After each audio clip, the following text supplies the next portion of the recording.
Hello, সবাই কেমন আছো? আজকে আমি চিকেন কালা ভুনা রান্না করছি। তো এখানে অনেকগুলো পেঁয়াজ আমি নিয়ে নিয়েছি, প্রায় 60টার মতো 1 কেজি মাংসের জন্য। তো প্রায় 70% আমি বেরেস্তা বানাবো, আর বাকিটা আমি সোমবারে ইউজ করব।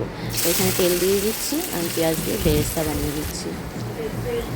আজকে সম্পূর্ণ রান্নাটা জল ছাড়াই হবে। তো এখানে বেরেস্তা আমি রেডি করে নিয়েছি, বাকি তেলটা আমি মাংস মাখার সময় ইউজ করব।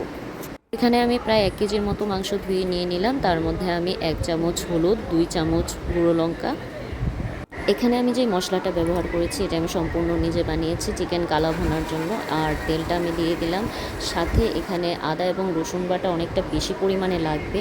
আর আমি কমেন্ট সেকশানে আমি যেই মশলাটা বানিয়েছি সেটার ইনগ্রেডিয়েন্টসগুলো দিয়ে দেবো পরিমাণ অনুসারে। আর বেরেস্তাটা দিয়ে দিচ্ছি, দিয়ে ভালোভাবে মেখে নিলাম। আবার কড়াইটা গরম করে তার মধ্যে সরিষার তেল ভালো করে দিয়ে দিচ্ছি, আর একটু বেশি করেই দেবো, কারণ যেহেতু রান্নাটা জল ছাড়াই হবে। তো 2টো তেজপাতা, একটা শুকনো লঙ্কা দিয়ে দিচ্ছি, আর বাকি যে পেঁয়াজ কুচিগুলি ছিল সবগুলো দিয়ে দিলাম।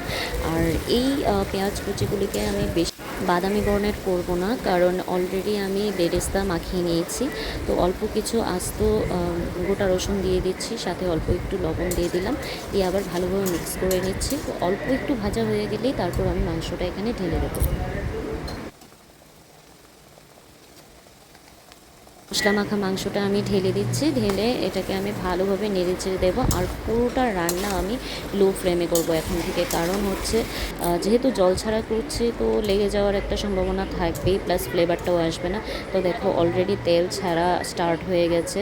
তো এইভাবেই রান্নাটা আর চিকেন কালা ভুনার জন্য যে মশলাটা রেডি করেছিলাম অর্ধেকটা মাখাতে দিয়েছিলাম, অর্ধেকটা এখন দিয়ে দিচ্ছি। মাংস থেকে অলরেডি অনেক তেল ছাড়া শুরু হয়ে গেছে। তো এইভাবেই রান্নাটা হবে, আস্তে আস্তে এটা ভালোভাবে সেদ্ধ হবে এবং ঢেকে ঢেকে করতে হবে। তো দেখো ফাইনালি আমার চিকেন কালা ভুনা রেডি। আজকের জন্য টাটা।